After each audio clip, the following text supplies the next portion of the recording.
All right, good morning and welcome to the Donut Shop at the beginning of the world. I am your host, Dr. Mark Merriweather Vorderberg, and broadcasting live from Ravenscar, my backyard. The sun is coming up, the birds are singing, and I can just about see my breath. It's amazing out this morning. I got my coffee. I already had my toast with jelly or jam. Thank you, carpenters. So now I'm just here to hang with you. It's going to be a busy day today. So my boss was off for 4 days. He had to go visit his mother. Hey, Carpenter. Good morning. Had some more of the jam today. Hey, Surrender. Top of the morning to Surrender. The people are showing up. Oh, Deanna, Yvonne, Kimberly, and Kimberlyn. And Catherine, it's a K morning. Hey, Wolf. We're not quite to Maine temperatures, but there's a chill in the air. No, I can't quite see it. But, well, I guess it's just the steam from my coffee. It is making my Viking blood sing the song of my ancestors, which I won't bore you with. Hey, good morning, Ancestral Twine. Good morning, Alan. Good morning, Laura. Hey, Eric. Wow, 52 degrees in Weimar. Hey, yes. Good morning, Sherry. Good morning, Sherry and Sherry. Yeah, it's beautiful. Hey, good morning, John Mark, Jennifer. I don't know. I was born and raised in Minnesota, and the cold weather is one of the reasons I had to leave there, because it's like, screw this. I wanted to go someplace with palm trees, and I'm looking over there, and there's a palm tree over there, which is pretty much, one of my life goals, which, accomplished a while ago. Oh, hey, Susie. Hey, Jonathan. Hey, Shirley. Yeah, San Antonio. I bet it's gorgeous there, too. Hey, Katie. Hey, Donna. Hey, Lisa. Yvonne, sing us a song of your people. I'll think about it. I'm drinking coffee this morning, not chartreuse. Yeah, probably a good thing. Wow, 52 in Trinity. Nice. I have no idea what temperature. I guess I can find out. Oh, I had my camera going. Apparently, I now have lots of pictures of my butt. All right, weather. It is a balmy. Come on. Oh, 59 degrees. Yeah. 59. Interesting. Yeah. Gas freezes in fuel tanks in Minneapolis. So I worked in a grocery store for years, through high school and college. And we had a Coke machine out front. And every winter it would get cold enough that the cans of soda would rupture and explode, which was bad.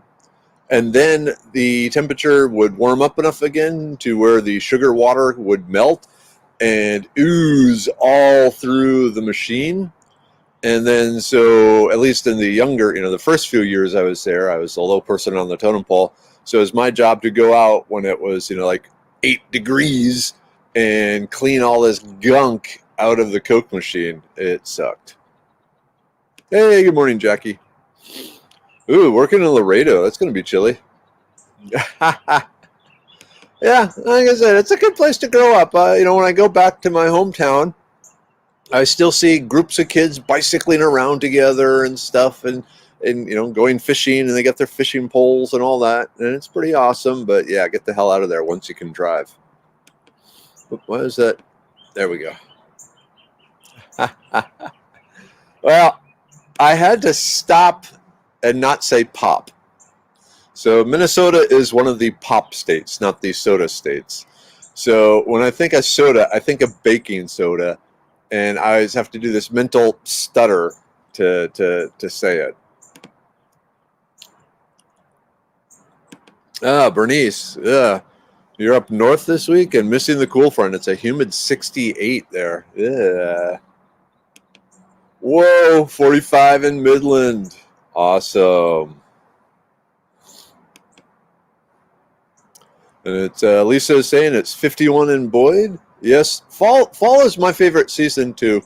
Like the month of like October and November, before the snow got really deep, but there was just a quieting down of nature and a feeling that, yeah, okay, it's okay to rest now. It's okay to stop. You've been working hard all summer long. You've been going. You've been growing. You've been doing all this.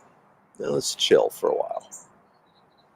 So that's we're just a few days away from what I always considered the rest period. Now, yeah, we had to harvest. We had to do still had the cows and everything. So there was that. So it wasn't much rest, but there was some rest. Also, a great time to read Lord of the Rings. Hey, good morning, Charles. Hey, good morning, Nick. Hey, good morning, Roxana. Wow, 50 degrees up in Waxahachie. Nice. I want to make sure I haven't missed anyone. But yeah, I remember up. Hey, good morning, Jersey. Ziggy. Good morning, Bonnie. And Charles. Good morning. Like when I was out at South Dakota State University and up at RPI in upstate New York, the first snowfall of the year was always a time to party because we knew, okay, it's starting to snow. That means hell is about to descend upon us, and let's just greet it like the wild, crazy heathens we were back then.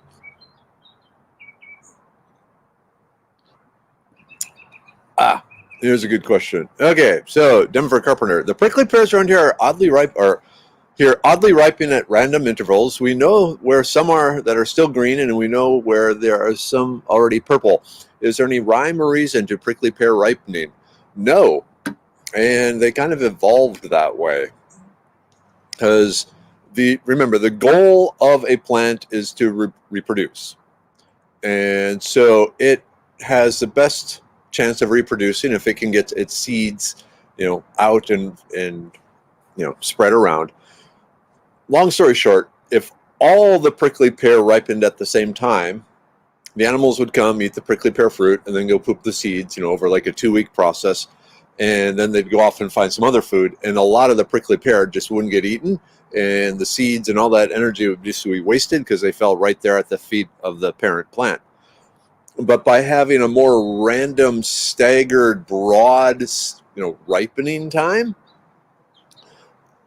they're not going to overwhelm the animal population with the food. So the animals are going to have to be eating these for a longer time and spreading them, far and wide. Does that make sense? One of the things with a lot of domesticated foods was they were bred to all ripen at the same time to make harvest easy.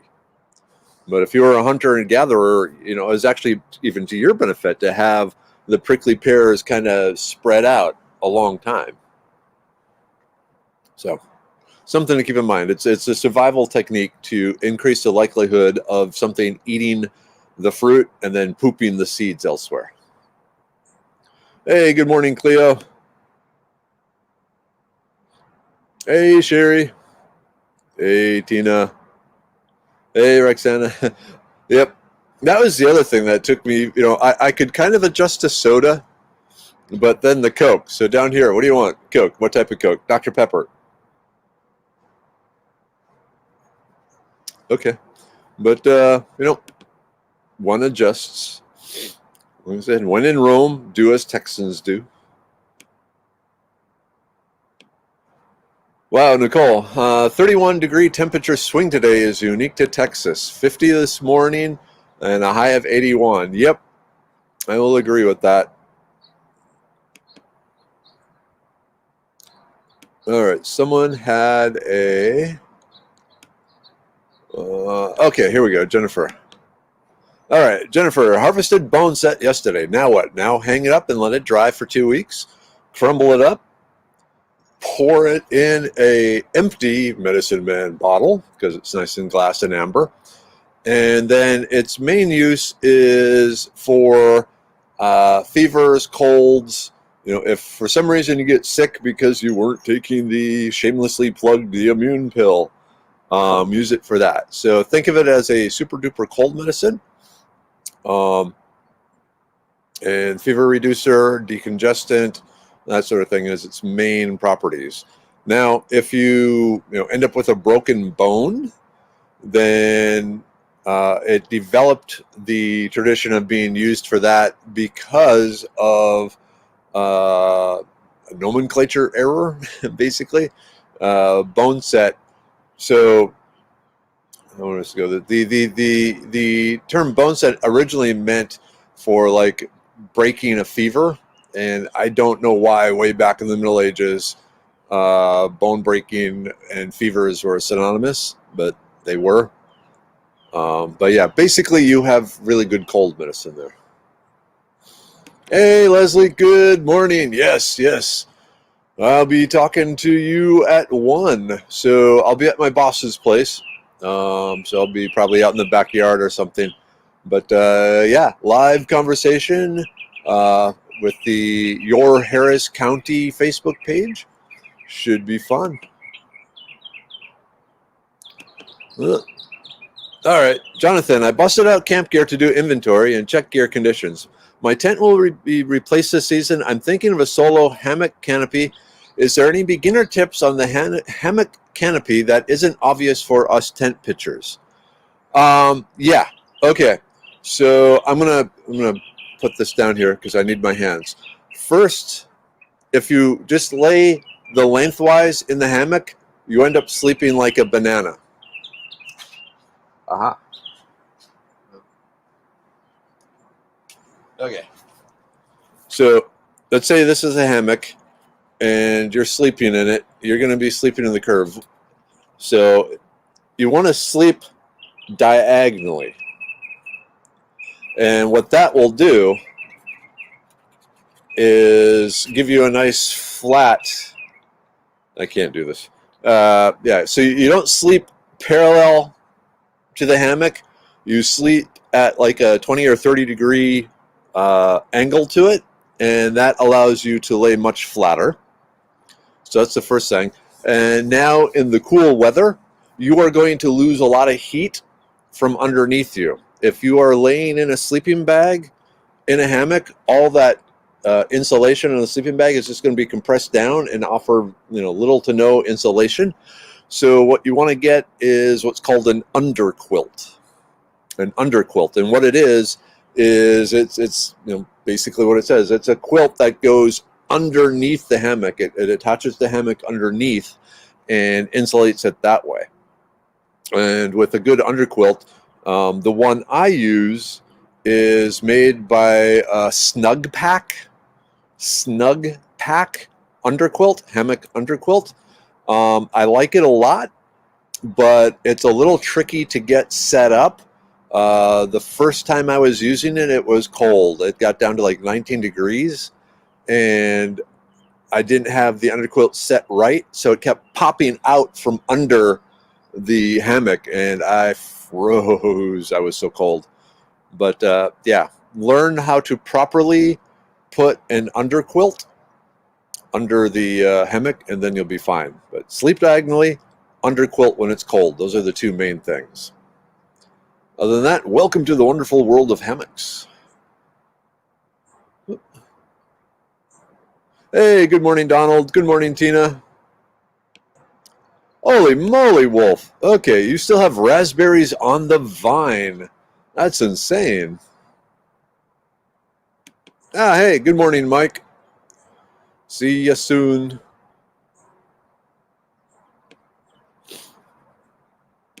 Yes, Jennifer. So once it's dried, crumble up the flowers and the leaves.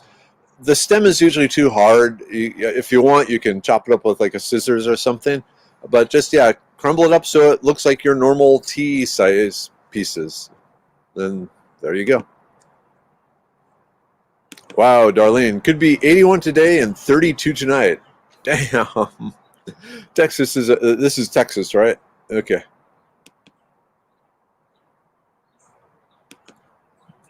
Hey, Kathy. Okay, found native persimmons on my property after 20 years here on this place. How long do trees take to produce fruit? We'll plant the seeds. Okay, so the persimmons, it takes about 7 years, 7 to 8 years for the trees to get big enough to produce, produce fruit. But also keep in mind that there are male persimmon and female persimmons. Only the females make fruit. And the general ratio in the wild, if you plant seeds, because the sex has already been determined in the seed, for every 10 males, there is one female. So plant all the seeds and then give them 7, 8 years, see which ones are producing fruit. And then, frankly, you probably want to whack down some of the males just to open up. The wood makes wonderful hiking sticks, and after 7 years, you'll have a nice hiking, several good hiking sticks out of that, really. But yeah, 7, 8 years, and a male to female ratio of 10 to 1. So plan accordingly. Hey, good morning, Robert.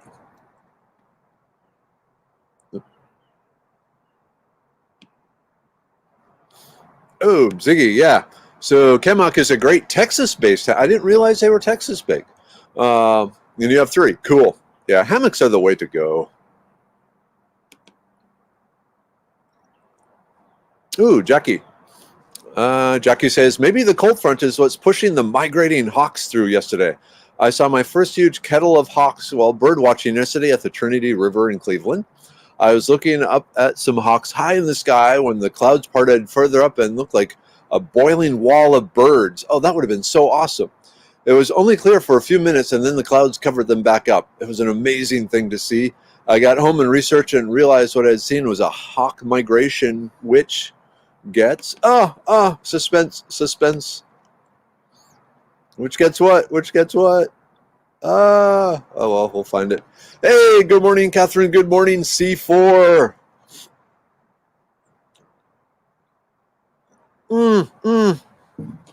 Tracy. Hey, Tracy and I went to school together. I love Tracy. Tracy is a very lovable human. If you knew Tracy, you would love Tracy too. I miss you, Tracy. I miss you so much. She gives good hugs. Hey, good morning, Laura.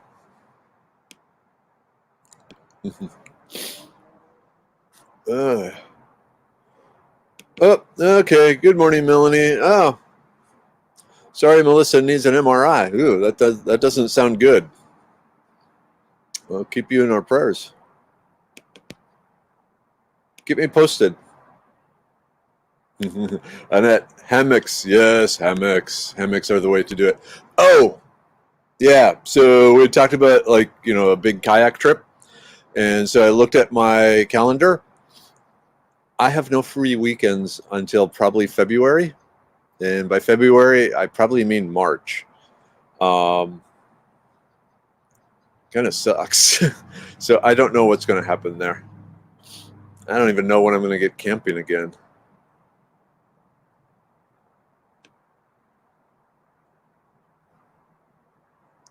Oh, it depends on the kettle. So Melanie asks, how many hawks can you fit in a kettle anyway?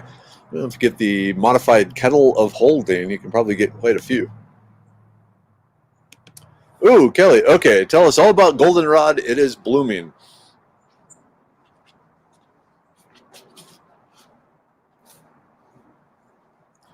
So goldenrod, focus. Is it focusing? Yeah. I love goldenrod. Okay, so uses of goldenrod. First, the edible part. The leaves make a nice zingy sort of flavor. I liken them to a mixture of ginger and black licorice. Focus. Is it focused? Okay. So I use them in stir fries and other kind of quasi-Asian sort of dishes that I create. Also in curry. But anywhere where you want kind of I don't know, like a anise, gingery, not a normal spice sort of flavor to it. So really good there. Also, it's a antibiotic. both internally and externally. So if you're having some issues there, you can make a tea from it, the dried leaves, make a tea from it, and then it will help fight things, the bacterial. It is a very good general respiratory aid. So for congestion or breathing difficulties, expectorant, help break up the lung cheese so you can cough it up. Not so much a cough suppressant, which is good because if you're breaking up that lung cheese, you want to expel the stuff. So as a tea that way. And so this goes for the leaves and the flowers. The thing about the flowers, though, is they are generally the last food of the year for bees. And so I leave the flowers for the bees, unless it's some goldenrod where during the summer, if you snip it off to take the leaves, it'll put up anywhere from 3 to 5 new heads and start growing those, and kind of like a hydra. So normally it has 1, and then you prune it, and suddenly it has 5. And then from the pruned ones, I will take 2 of the flower stalks when they start to bloom. The time to get them is, so the flowers, they start at the top and bloom downwards, down the spike. And so you want to, for maximum sort of potency of the flowers, you want to get them when about, more than half are blooming, but the ones at the bottom, like the last inch worth of stalk, the flowers on the last inch worth, are still not open completely, where they're yellow and they're just getting ready to burst, but they haven't opened yet. That way you get a good mixture of the compounds. Of course, the other power of goldenrod is to kind of strengthen and firm up and prevent leaking in tissues that are designed to hold fluid. So think varicose veins. Varicose veins, the blood vessels are leaking blood at a higher rate than they're supposed to, and it's kind of pooling around the blood vessel and becomes painful. And so they've shown goldenrod helps strengthen that tissue so that the leaking stops or drops back down to what it's supposed to be, at the rate that your body was designed to be, losing the blood through the wall of the capillary and so forth. And so the growth of the varicose veins is stopped, and given enough time, and by time we're meaning at least a year, a lot of the varicose vein will disappear. So that's cool. And then finally, there's another important fluid holding tissue that's used for golden rods. So male ED sort of issues. That could be one of the issues where the tissue itself just doesn't hold the pressure it needs to get the firmness that is required. So, yep, good stuff. All right, and there's like a bunch of comments going on here. So, all right, let's see, Melissa, Jonathan. So yeah, Jonathan. So maybe find a female and clip a couple of clones of the female persimmon. That might work. Grafting on. I think it'd be really interesting to graft some of the female persimmon onto a male persimmon.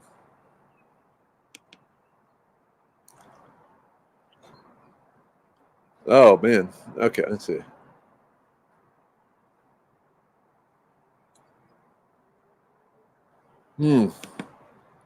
Denver, let's see. We have a plum tree in our backyard planted that is maybe 10 feet tall and bushy, but only fruits maybe every 2 or 3 years. How do I make it fruit regularly? Okay, is this a domestic plum or a wild plum?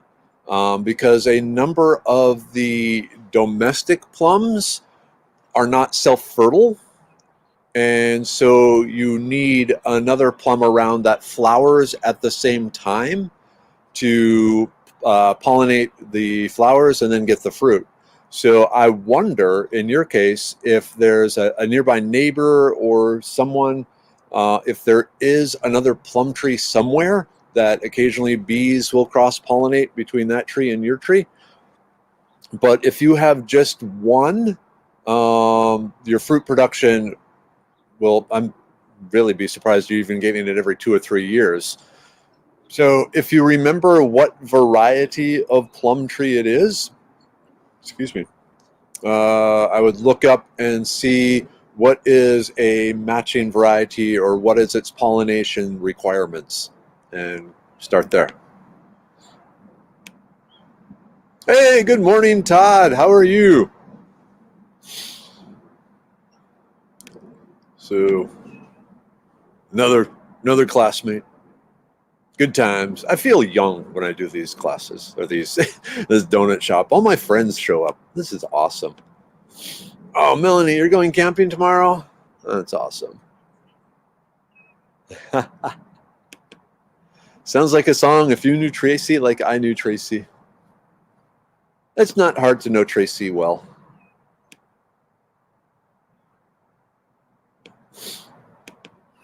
So you're going to try for Texas Ren Fest this year, Doc? I am going to try. I know Mrs. Weather is still really concerned. She's very worried about COVID-19. To each their own. So, and it's funny because she has all the things that make you least susceptible, like when you look at like the type O blood and some other things like that. Taking the immune pill. So we'll see. I definitely want to go. I don't know when I can go. Between the classes and then the fall Nutcracker ballet and all that, it might be like last year, or actually like the last several years, where I skip out on one of the performances of the Nutcracker and just go to the Renaissance Festival instead. But I don't know if this I don't know if the younger daughter will be dancing next year, and so I'd hate to miss seeing her dance. Even if I see the Nutcracker 6 times again this year, I'd feel bad if I only went 5 times and then it was the last one ever. So I don't know. Ziggy, how about having an overnight camping foraging class? Go for it. You guys really overestimate how much free time I have. And just to remind you, the classes are usually booked 8 months in advance now. So, oofta. It would be fun, but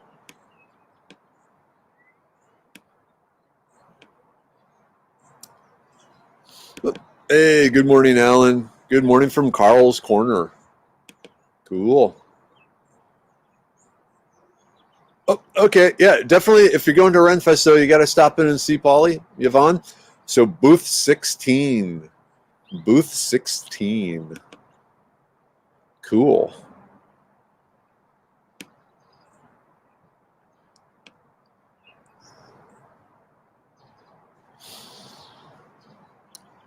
Ooh, okay. Laura, can anyone give me the name and number of a good nutritional herbalist? I need to consult with an expert on vitamins and supplements. I take tons for dry eyes, joint skin. This is besides the medicine men. Okay, so Mira Dursey, Mira, Mira. I can't remember now if it's Dursey or Dursey. I will get you the information. Laura, can you send me a PM, private message, and to remind me, and I will hook you up.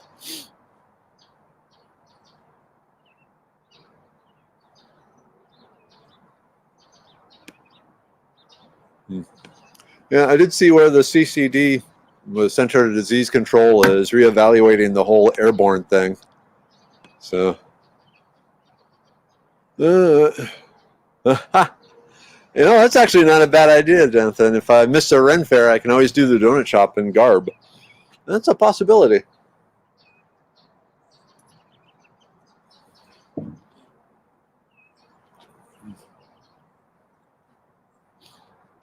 Huh? Bragging about how famous and popular you are? I have no idea what you're talking about.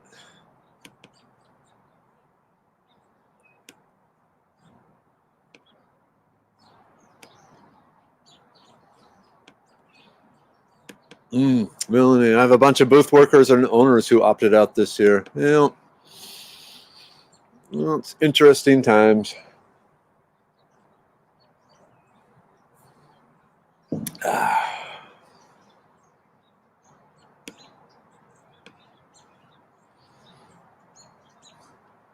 Okay.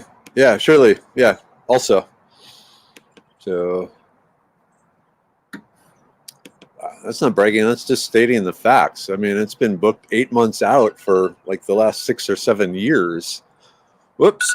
Okay. Don't worry. It's not time to go. It is 7:50. It is time for the group take. Yay! So the liver pill. Bum, bum, bum. And the sun is coming up. The sun is coming up on my liver. Wait, that would probably be bad.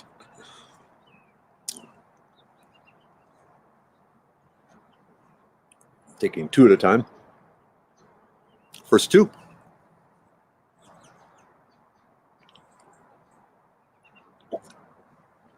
Second 2.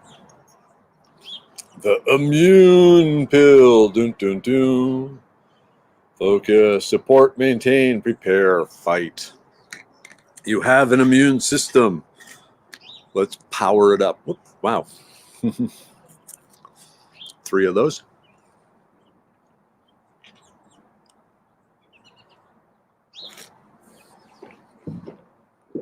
And finally, the brain pill. Highly recommended in this day and age. And 3 of those.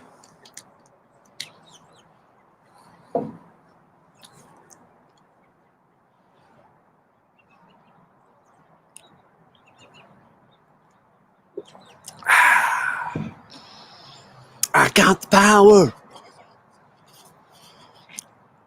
Okay. Oh, all right. Tina's off to do math. Like I say, math is the language the universe uses to talk to us. So once you understand math, you can discuss anything with the universe. It's really cool. Power. Bum, bum, bum. I like the group take.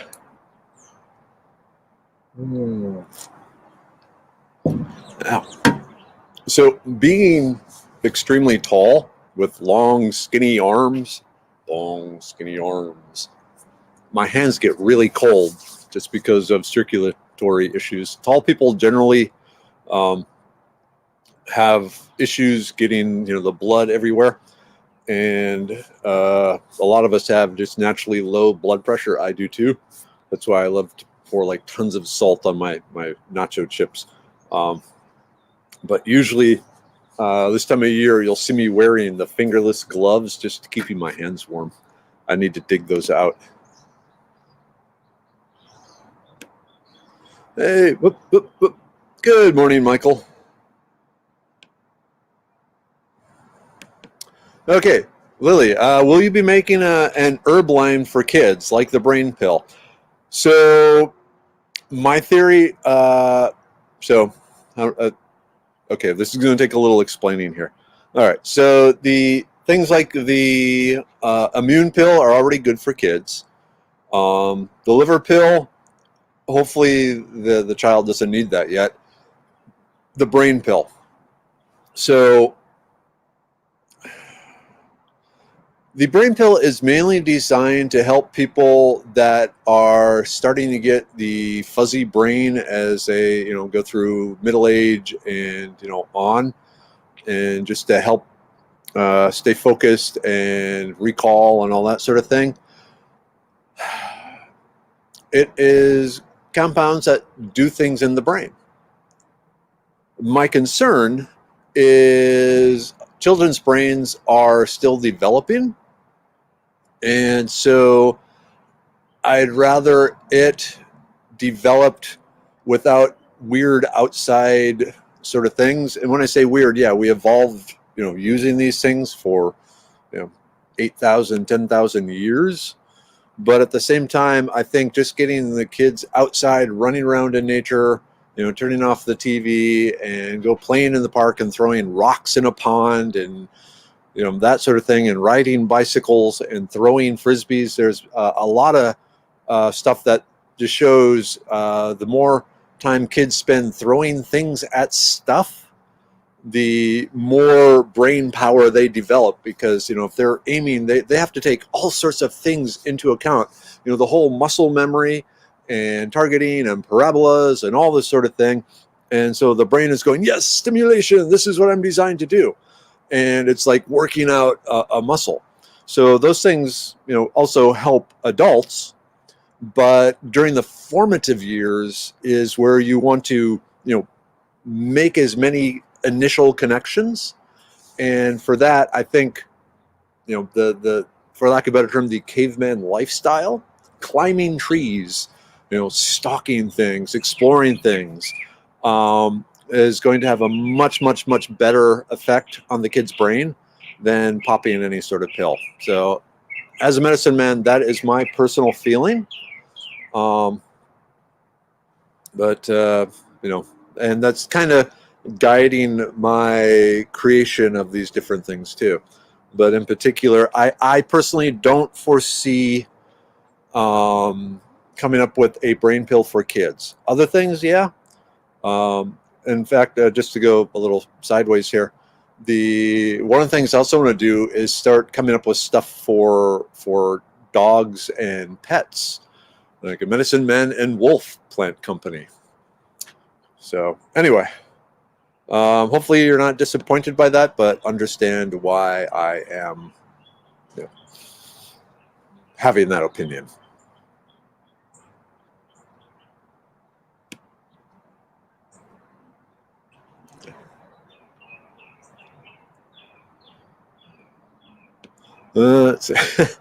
So why couldn't the universe speak French?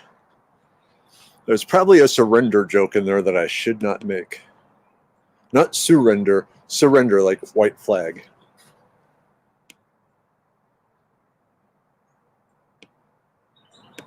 Ooh, Terry, now this is a deep philosophical discussion that requires a large amount of alcohol.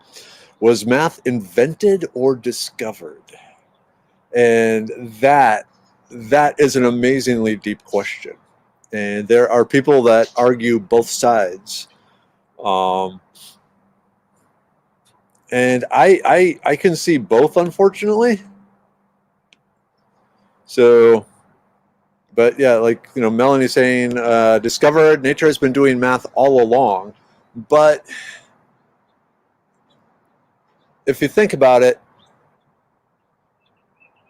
doing math, like actually the universe has no numbers. We created an arbitrary number system.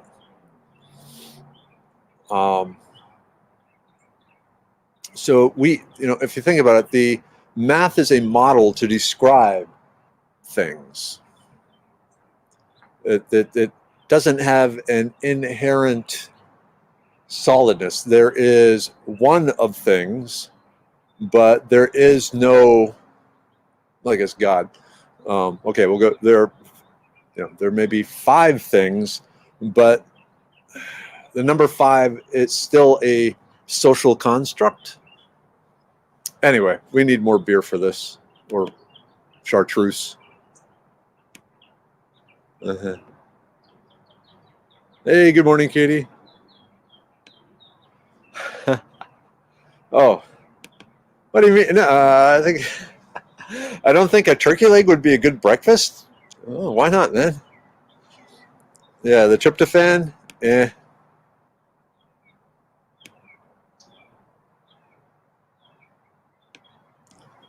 Oh, this would be cool. Melanie, I think we should have a Merryweather's World in garb, or maybe in costume around Halloween. We can send Mark pics so he can show everyone. That would be cool. I'm liking that idea. Okay, Laura, can any of your pills be okay for people with autoimmune problems? So yes, the brain pill is fine. The liver pill is fine. The libido pill coming out is fine. The blood pressure pill is actually pretty good. It's just the immune pill. So the immune pill is not good for people with autoimmune diseases because it can cause a flare-up of, their immune system. It's the whole purpose of the immune pill is to increase the rate and power of immune responses, which in the case of autoimmune diseases is not something you want. So, yeah. So all of them except the immune pill are fine for people with autoimmune diseases. Ooh, Tina, yeah. Strong correlation to reaching across the body and focus for kids. Exercise that have kids, reach, stretch across, spin one way, then the other. I taught school 20 years, degree is early childhood education. Okay, cool. Yeah, there's this, if you ever watch kids, they love to fly through the air, being thrown into the pool or to the pole vault pit or just tumbling through the air. And it's been shown that, it helps them, I don't know the exact term, but it's like calibrating your GPS by driving around in circles a little bit. As they tumble, their body kind of learns where they are in relationship to everything else. And so it's actually really good for them and really enjoyable and something they understand is good for them. And so the twisting and turning and flying through the air uncontrolled actually helps develop important parts of their brain. Okay, it is 8:01. I have got to go. So I will see some of you at 1 o'clock today. Otherwise, tomorrow, sometime before 7:30, the donut shop will reconvene. Until then, have a great day. What is today? Tuesday? Happy Tuesday. Let's do this. All right. Bye-bye.